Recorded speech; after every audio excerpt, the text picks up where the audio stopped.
अस्सलामु अलैकुम व रहमतुल्लाहि व बरकातुहू। हदीस मुबारक है, नबी करीम सल्लल्लाहु अलैहि वसल्लम ने फरमाया, अपने भाई की मदद करो, ख्वाह वो जालिम हो या मजलूम।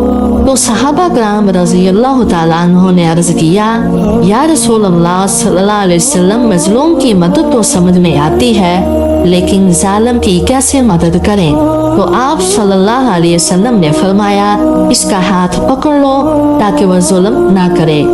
तो मिसाल के तौर पे स्कूल में अगर कोई बच्चे को तंग कर रहा है तो खामोश ना रहो, इसका दफा करो। इसी तरह मोहल्ले में अगर किसी गरीब का हक मारा जा रहा है तो हक बात कहो, चाहे ताकतवर के खिलाफ हो।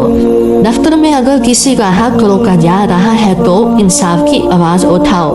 दोस्तों, मजलूम का साथ देना सिर्फ नेकी नहीं बल्कि ईमान का तकाजा है, और जालिम को जुल्म से रोकना मुआशरे का असल इंसाफ है। याद रखिए, जब आप मजलूम का सहारा बनते हैं तो अल्लाह आपका सहारा बनता है। अगर आप चाहते हैं कि हमारा मुआशरा अदल और इंसाफ से भर जाए तो आज से अहद करें कि ना जुल्म करेंगे और ना जुल्म सहने देंगे।